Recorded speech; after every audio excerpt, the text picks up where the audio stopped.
Good evening, and welcome to the Crypto Overnighter. I'm Nicodemus, and I will be your host as we take a look at the latest cryptocurrency news and analysis. So sit back, relax, and let's get started. And remember, none of this is financial advice. And it's 10 p.m. Pacific on Monday, July 31st, 2023. Welcome back to the Crypto Overnighter, where we have no sponsors, no hidden agendas, and no BS. But we do have the news, so let's get to that. Tonight we dive into the heart of the storm, exploring the murky waters of billion-dollar legal battles, audacious SEC crackdowns, regulatory roller coasters, and tax implications that might make your head spin. We expose a DeFi vulnerability that has set the crypto world abuzz, and we end on a hopeful note with a Bitcoin bounty that's set to change the landscape of crypto usage. So buckle up, folks. We got a lot to cover, and you don't want to miss a second of it. The legal wrangle between the crypto exchange FTX and crypto lender Genesis is nearing its end. Both companies, each dealing with their own individual bankruptcies, have agreed to settle their billion-dollar dispute. Earlier this year, FTX moved to reclaim its funds from Genesis and its non-debtor affiliates to repay its creditors. The motion accused Genesis of being a major contributor to the fraudulent business practices of FTX and its sister company Alameda Research. For its part, Genesis blamed its financial troubles on FTX's downfall, so there's that. FTX alleged that Genesis received nearly $3.9 billion in avoidable transfers from FTX's debtors. Genesis, however, denied any debt to FTX and requested the bankruptcy judge to declare its debt to FTX as null. Which is kind of funny, right? We don't have any debt, so please declare all debt that we don't have as null. Later, FTX reduced its claim from $3.9 billion to $2 billion. FTX's claim could have hindered the payout to creditors and slowed Genesis' bankruptcy proceedings. But with a settlement on the horizon, things are likely to speed up. FTX, its associated debtors, and debtors in its Chapter 11 bankruptcy case have reached a preliminary agreement, according to the letter. Despite reaching a settlement with FTX, Genesis still has other legal battles to fight, including a lawsuit filed by Gemini against its parent company, Digital Currency Group, and its CEO, Barry Silbert. Gemini's co-founder, Cameron Winklevoss, publicly accused Silbert and DCG of fraudulent behavior on Twitter. Winklevoss warned that if Silbert failed to respond and come to the negotiation table by Friday, legal action would ensue. Winklevoss even proposed a best and final offer involving a repayment plan in a subsequent tweet. However, Silbert and DCG did not respond, and as promised, Winklevoss and Gemini filed a lawsuit on July 7th accusing DCG and Silbert of fraud. This is a reminder of the volatility and risks inherent in the crypto market.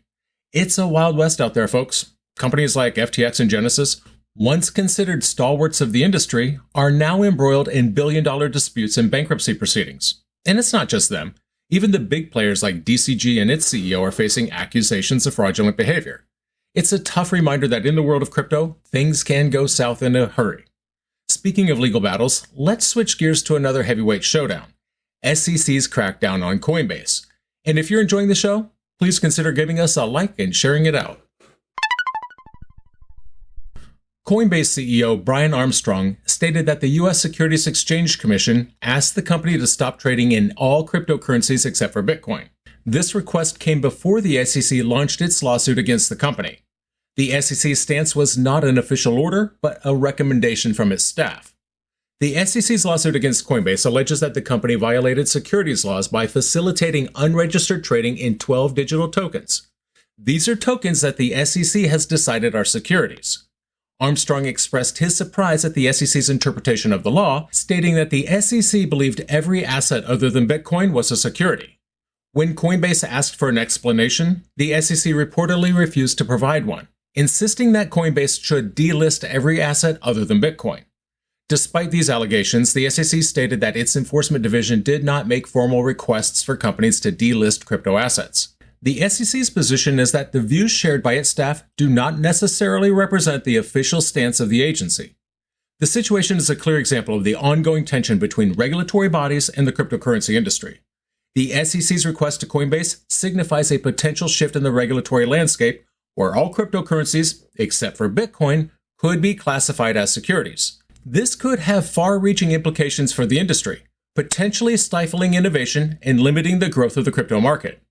The SEC's stance also raises questions about the future of Ethereum, the second largest cryptocurrency.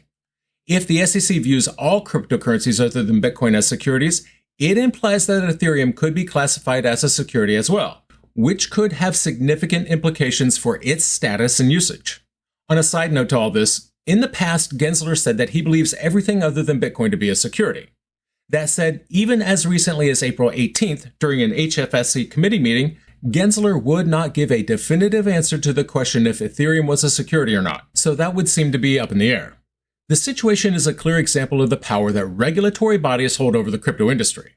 It shows just how the government attempts to control and regulate a space that was designed to be decentralized and free from such interference. This is a move that goes against the very ethos of cryptocurrencies, which champion financial freedom and decentralization. The SEC's actions could potentially stifle innovation and limit the growth of the crypto market. It's a move that could push the industry back into the traditional financial system, which is exactly what cryptocurrencies were designed to disrupt. The situation is a wake-up call for the crypto community. It is a reminder that we need to stand up for our rights and fight for the principles that cryptocurrencies were built upon. We need to resist attempts by the government to control and regulate this space and continue to champion the values of decentralization, financial freedom, and privacy. Now, from the marble halls of the SEC to the shores of Nigeria, regulatory heat is intensifying. Binance is taking a wild roller coaster ride through regulatory landscapes. Don't forget to follow us to stay updated on these developments. In the world of crypto, the landscape is ever-changing, and the recent developments involving Binance are a testament to the fact. The Nigerian Securities Exchange Commission doubled down on its stance against Binance, declaring its operations in Nigeria as illegal. The SEC's bone of contention lies in Binance's active engagement with the Nigerian public for crypto asset trading. This comes on the heels of an earlier warning against a company named Binance Nigeria Limited, which Binance has disassociated itself from. The SEC's warning has been broadened to include all crypto platform providers in Nigeria, with a stern directive to halt their solicitation of Nigerian investors. The SEC has underscored the high-risk nature of crypto investments and has urged the public to tread carefully when dealing with entities that lack registration or regulation by the SEC. However, it's not all gloomy for Binance. The crypto exchange has recently scored a significant win by securing an operational license in Dubai. This marks a crucial step towards achieving full regulation in the jurisdiction. With this license, eligible users in Dubai can now access Binance's authorized services. Binance had previously received a preparatory license in September 2022, which allowed it to open a domestic bank account for local fund management, operate a crypto exchange, and offer payment and custody services. The final hurdle, obtaining the license for the full market product, is expected to be cleared once Binance demonstrates full compliance with all applicable regulations. This victory in Dubai is a bright spot for Binance as it plans to re-enter Japan despite facing challenges in Germany, Austria, Belgium, and the Netherlands. And this just goes to show that the world of crypto is complex. While Binance faces regulatory hurdles in Nigeria, it's making strides in Dubai. It's an example of the diverse and often conflicting attitudes towards cryptocurrency across different jurisdictions. While crypto offers exciting possibilities, it also comes with its fair share of challenges. We must pay attention to the governments and central banks, who often seem more interested in control and regulation than fostering innovation and financial freedom. As Binance rides the regulatory waves, Ripple is making waves of its own with some complex tax implications. Make sure you're subscribed so you don't miss out on this kind of critical information. So first up, we have Ripple's CTO, David Schwartz, reacting to a discussion about tax implications of XRP Ledger Pathfinding on U.S. crypto transactions. Fredo Ayala is an accounting consultant. He suggested that if the pathfinding results in settling a transaction within a single ledger and the prices remain unchanged between buying and selling, the tax implications primarily fall on the consumer. However, if prices shift during the pathing process, the situation becomes more complex. Schwartz noted that the obligation to report does not affect the taxable nature of a transaction or the responsibility for paying those taxes. He reiterated that profits and gains are taxable income for the party that accrues them. The tax implications of XRPL pathfinding could potentially impact the adoption and use of XRP in the US. If the tax burden primarily falls on the customer, it could deter individuals from using XRP for transactions. Furthermore, the complexity of the tax situation could also pose challenges for businesses and individuals alike. This situation shows us the need for clearer regulations and guidelines around cryptocurrency transactions. The government and regulatory bodies need to step up and provide clarity to prevent stifling innovation and growth in the crypto space. It's yet another example of how the government's lack of understanding and slow response to the rapidly evolving crypto world can create unnecessary hurdles for users and businesses. Next, we have attorney John Deaton agreeing with Mark Cuban that even if the SEC wins on appeal in the Ripple case, it doesn't mean outright victory. Deaton believes that Judge Torres will still issue the same decision, as the common enterprise factor of the Howey test is much more challenging for the SEC to satisfy. This shows that the legal battles surrounding cryptocurrencies are far from over. The SEC's approach to regulating crypto has been a point of contention, and this case could set a precedent for future legal battles. That's because the SEC's approach to regulating crypto is flawed and needs to be reevaluated. And by reevaluated, I mean it needs to be filed 13. The agency's attempts to apply outdated securities laws to innovative technologies like crypto have resulted in confusion and uncertainty. It's time for the SEC to step back and deliver a more nuanced approach that recognizes the unique characteristics of crypto. Lastly, Deaton asked the crypto community to consider Sygnum Bank's recommendation about investing in Bitcoin, Ethereum, and XRP. He pointed out that the bank classified Bitcoin as the future asset for the store of value and wealth, Ethereum as the future asset for infrastructure play, and XRP as the technology of the future for payments. This highlights the different roles and potentials for various cryptocurrencies. Bitcoin, Ethereum, and XRP each have their unique strengths and use cases. Investors need to consider these when making investment decisions. While Sygnum Bank's recommendations may have been valid at the time, the rapidly evolving nature of the crypto space means that investors need to continually reassess their investment strategies. It's also a reminder that not all cryptocurrencies are created equal. Each has its unique potential and risks. While Ripple navigates through tax implications, the DeFi world was shaken by a $100 million vulnerability. Want to stay informed about these kinds of high-stake exploits? Hit that notification bell now. On July 30th, a significant exploit occurred in the DeFi protocol Curve Finance. This was due to a vulnerability in the Viper programming language, which is widely used by DeFi protocols. The vulnerability led to an exploit of multiple Curve liquidity pools, putting nearly $100 million worth of digital assets at risk. The flaw was found in versions 0.2.15, 0.2.16, and 0.3.0 of Viper, leading to a malfunctioning reentry lock. As a result, millions were drained from 4 Curve pools. CRV is the native token of Curve Finance. It saw a significant drop in the DeFi market due to the draining of several pools. However, it was saved by the centralized exchange price feed.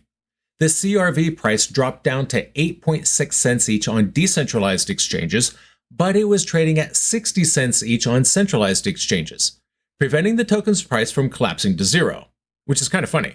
The irony here is that the centralized exchange price feed saved the DeFi protocol. This incident drew attention from many, including Binance CEO Changpeng Zhao, who found humor in the fact that a centralized exchange saved a decentralized one. He also noted that the Viper vulnerability did not impact Binance, as the crypto exchange had updated the code to the latest version. The bug in the earlier versions of Viper code is believed to be at least a year and a half old. The hackers believed to have dug deep in the release history to find an exploitable issue for a large protocol with millions of dollars at stake. This suggests that the exploit may have been a state-sponsored attack. This incident is a reminder of the risks associated with DeFi protocols. It's a wake-up call for all of us in the crypto community. We need to be vigilant and ensure that we're using the latest version of our software and tools. Because the implication here is that $100 million worth of assets were sitting vulnerable because nobody cared enough to update to the latest version. It's also a reminder of the importance of centralized exchanges in the crypto ecosystem. They can act as a safety net in times of crisis, even for decentralized protocols. From the tremors in DeFi, we move to a more hopeful story. The Human Rights Foundation has put forth a Bitcoin bounty to improve the efficiency of Bitcoin and the Lightning Network. Stay tuned and remember to like and share this episode if you're enjoying the content. The Human Rights Foundation has put forth a bounty of 20 Bitcoin, split into 10 separate bounties, each worth 2 Bitcoin. The purpose? To enhance the usability and privacy of Bitcoin and the Lightning Network. This move aligns with the HRF's mission to chip away at authoritarianism. They believe Bitcoin could be a tool to counter centralized government control of money. HRF Chief Strategy Officer Alex Gladstein stated that Bitcoin allows journalists, human rights defenders, and dissidents to continue receiving donations even when their banking and fintech apps are paralyzed by oppressive government actors. The bounties are open for submissions until the end of 2024. Any unclaimed bounties will revert back to the HRF's Bitcoin Development Fund, a donation pool launched in 2020. The first two challenges focus on user control and privacy. The first one aims to make a Bitcoin UI kit open source on Penpot, as currently it's only available in the proprietary Figma file format. The second challenge involves deploying a production-ready version 2 pay-join protocol that can send and receive pay-join transactions without either party having to operate a public server. The HRF's Bounty Initiative is a significant move in the crypto space. It's not just about improving the technology, it's about empowering people, especially those living under oppressive regimes. By incentivizing improvements to Bitcoin's usability and privacy, the HRF is essentially promoting financial freedom and resistance against centralized control. This initiative also highlights the growing recognition of Bitcoin's potential beyond just a digital currency. It's a tool for freedom, a lifeline for activists, and a means to resist financial censorship. The fact that these bounties are aimed at improving mobile wallets underscores the importance of accessibility in this digital revolution. In my opinion, the HRF's initiative is a powerful testament to the transformative potential of Bitcoin. It's not just about making money, it's about making a difference. It's about using technology to empower individuals and resist oppressive systems. This is the kind of initiative that can drive meaningful change, and it is a stark reminder of why so many are passionate about cryptocurrency. So, what happened? FTX and Genesis are on the brink of settling a billion-dollar dispute, with Genesis still fighting legal battles, including one with Gemini. The SEC requested Coinbase to stop trading all cryptos except Bitcoin, leading to a lawsuit that could potentially redefine many cryptocurrencies as securities. Nigeria's SEC has taken a firm stance against Binance, while Binance secures an operational license in Dubai. Ripple's CTO, David Schwartz, joined a discussion on the tax implications of XRP Ledger Pathfinding on U.S. crypto transactions, sparking a debate that could have far-reaching effects. In the DeFi space, Curve Finance suffered an exploit due to a flaw in its programming language, Viper, putting $100 million at risk. On a more positive note, the Human Rights Foundation has launched a bug bounty program offering 20 Bitcoins to improve Bitcoin and the Lightning Network's efficiency. And that's going to do it for us tonight. I want to thank you, my listeners, because when you stop listening, I will stop talking. If you enjoyed tonight's show, then please like, follow, subscribe, leave a rating, or maybe a review. And in the meantime, we'll see you tomorrow night.